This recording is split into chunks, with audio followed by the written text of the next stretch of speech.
back with another educational video, and in this week we're going to talk about a new study on skipping breakfast. And they found that there was no difference between groups. This is not surprising because this is very much in line with what we've seen from other research.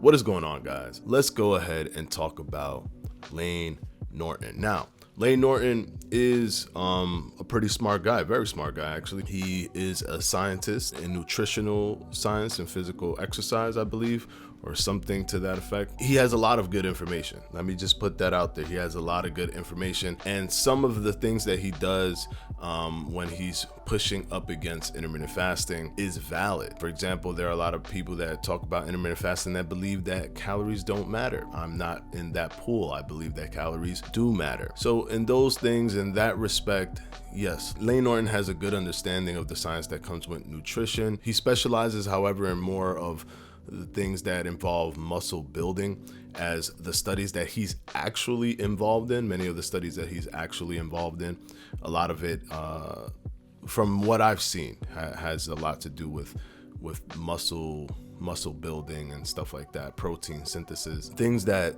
touch on the muscle building aspect. But one thing that Layne Norton does habitually all the time is that because of those credentials and because he won medals in weightlifting competitions, he wants you to just appeal to authority. And by that, I mean, he just wants you to say, well, if he said it and he is this scientist, then we must take it at face value. And the reason that I believe that this is true is because he is notoriously bad at providing citations and links to the studies that he is referencing. He literally wants you to take him at face value. And unfortunately, that's just not gonna cut it. Now, he talked about breakfast in his last video, talked about skipping breakfast versus not skipping breakfast. And I tend to not do any videos on Layne Norton because he doesn't provide any references. So it's basically, it becomes a he said, she said. Like, I'll provide references and he's just doing talking points on things that he has seen in studies, while I'm actually providing you with the multiple studies for my argument. And science is just that. It's a debate. It's a never-ending debate. Is intermittent fasting 100% the thing to do? We don't know. Is not fasting 100% the thing to do? We don't know. Are there positive evidence out there? Yes. Are there negative evidence out there? Yes. When we look deeper into studies, when we look at the methodology used, when we look at the sample size, those are the things that will give us a clearer indication. Is there meta-analysis that shows that this thing happens versus this other thing? A meta-analysis is even more important. So there are a lot of things that we have to look at, but just because someone got a degree and also puts out studies on their own doesn't necessarily give them just the right to say whatever they want to say and give no citations to allow someone else to look into it, to allow their viewers to look into it. That's the only thing that I don't like about what Layne Norton does. Like I said before, Layne Norton is a smart guy and Layne Norton knows what he's talking about for the most part. But sometimes he does get caught in the whole anti-intermittent fasting movement, the same way a lot of people pro-intermittent fasting get caught in the pro-intermittent fasting movement. So in this video, he's talking about a new study regarding skipping breakfast versus not skipping breakfast with an isocaloric setup, which means calories are equated and even the macronutrients are equated. But the issue that I have with this is that he's saying it's a new study about isocaloric breakfast skipping. He doesn't link the reference to the study, and then he doesn't even mention what publication published the study. Is it the British Journal of Nutrition? Is it the American Journal of Clinical Nutrition? He doesn't say that. So it makes it incredibly difficult for you as the viewer or anyone else who wants to challenge him to find that study. And I research studies for a living. This is my job. This is what I do for YouTube. I literally research studies 5 days a week for a living.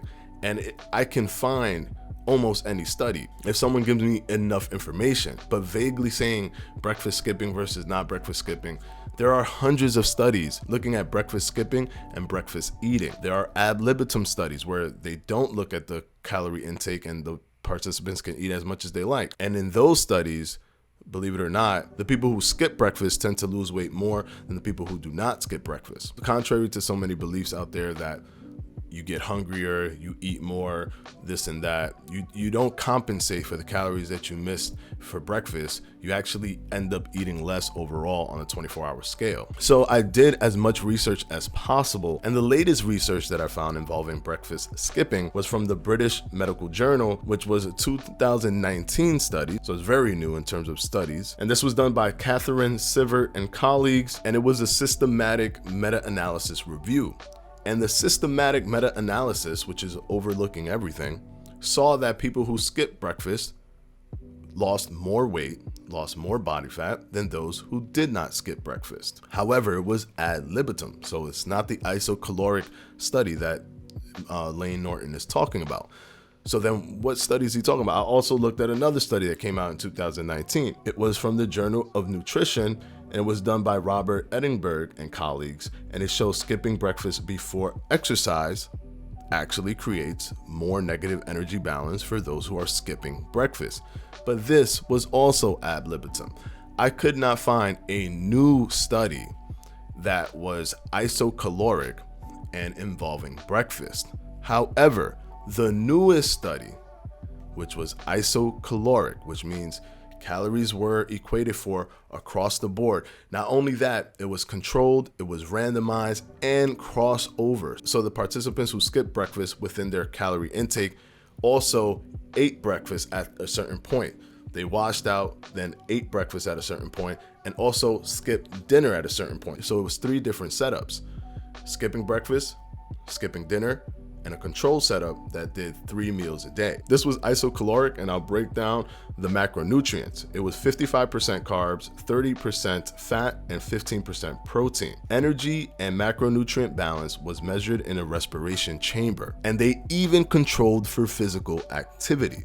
So they told them how much exercise they should be doing, and they kind of put them sedentary. They didn't allow them to do much of physical activity. So this is as controlled as it can get. And there was a good split between men and women. There was 9 women and 8 men. This looked at a 24-hour spectrum, because yes, fat oxidation across the board is elevated when skipping breakfast. If you look at all the studies, even the metabolic chamber studies, one done in 2014 by Kobayashi, shows, there's no difference between skipping breakfast and not skipping breakfast, utilizing a metabolic chamber to see this energy expenditure. But they did see higher fat oxidation. In this study, however, they looked at the 24-hour energy expenditure, and it was higher in the breakfast skipping group and the dinner skipping group than it was in the 3 meal a day group. Now, this is isocaloric, and unlike Layne Norton, I will link the study below so you can actually look at it yourself. This is a pretty airtight design. This is isocaloric. The meals are given to them by the researchers, and macronutrient and energy balance is being detected using a respiration chamber. This is pretty solid. Energy expenditure was higher in those 2 groups. It was 41 calories for the group that skipped breakfast and 91 calories for the group that skipped dinner. And this is from an entire 24-hour period. So when the whole day is all said and done, it's no longer just about fat oxidation, because yes, fat oxidation does not mean that you are actually burning body fat. You could oxidize fat and it can return and store itself in your fat cells. That is possible, yes, of course, but this is actually looking at the energy expenditure itself, and even the fat balance was reduced in those that were skipping breakfast and those that were skipping dinner, and that's body composition. The researchers actually started this study with the hypothesis that nothing would be different. They actually went into this study with that hypothesis because of the previous studies. However, the previous studies, like the Kobayashi study, only looked at a small number of participants who had a higher 24-hour glycemia with breakfast skipping. And that difference in methodology could contribute to the difference in the studies that we're looking at. Also, a 1991 study done by Van der Veen and colleagues showed energy expenditure was calculated over 3-hour intervals only, which may have skewed the data slightly. A 2001 study by Taylor and Garrow looked at overweight participants at a negative energy balance only. This study looked at participants eating at maintenance level. So if they skipped meals, they compensated it by infusing more calories into the other meals to ensure that all three setups had the same amount of calories per a 24-hour period. And like I said, unlike Layne Norton, who just wants to work off of the appeal to authority system where he can just say it and it'll be okay because he said it, I'm providing the links to all of these studies down below. Also, it cannot be understated the effects that intermittent fasting has on providing less energy intake throughout the day. A lot of people say, well, this might be easier for you, this might be easier for you. That's fine. Whatever works for you is king. That's king. Forget intermittent fasting if eating 6 meals a day truly works for you, that you can adhere to it, because adherence is everything.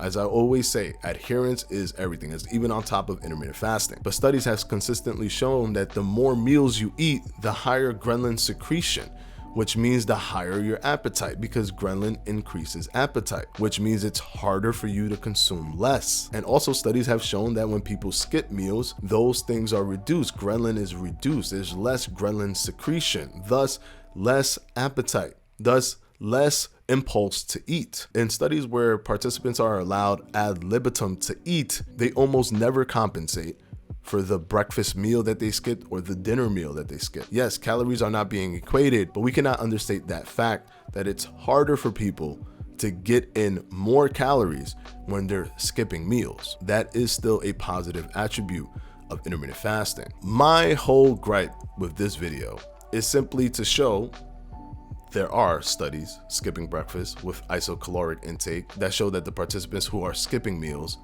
are actually burning more calories, and also to show that Layne Norton needs to put links in his description. I want to be able to watch a Layne Norton video, respect his position, click his link, and then look at the methodologies, look at the limitations, look at the sample size, see if it's a meta-analysis. If it's not a meta-analysis, see what type of setup they have, the overall picture, and then be able to make a more informed decision. Because just taking it on face value that Layne Norton is telling you this is not enough. We need to also look at the studies ourselves. Granted, he partakes in studies, so I don't know if this is a study that he worked on and hasn't been released yet, but then mention that. Give us that information. And I've seen a lot of people in his comment section say, well, all you got to do is a quick Google search. That is not a quick Google search. The lack of specificity in where this study has come from makes it nearly impossible, considering that there are thousands of studies regarding breakfast, meals, and skipping breakfast. This video was somewhat of a rant. I don't appreciate when people don't put links to the studies that they're talking about, especially when they try to use their position in science or the medical industry or whatever it is. If they don't present studies and give you the ability to link to those studies, it is an incredible pet peeve of mine, because it doesn't allow you, the viewer, to make your own decision, to look at it thoroughly and look at everything. And that's what science is about. That's what this debate is about. That's what intermittent fasting versus not intermittent fasting is all about. So that is it, guys. All the links to the studies that I've mentioned will be listed in the description down below. You can click on it and take a look at it for yourself. And of course, I want to thank my patrons for my Patreon, and I'm going to go ahead and put their names right up here.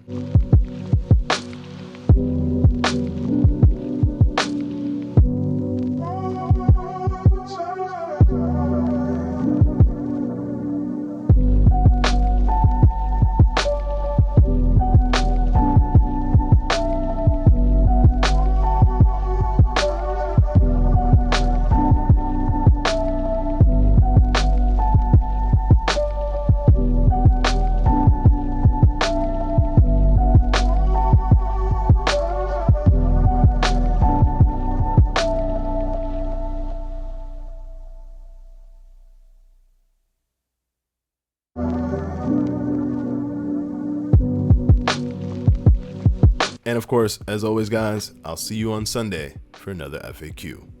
Peace.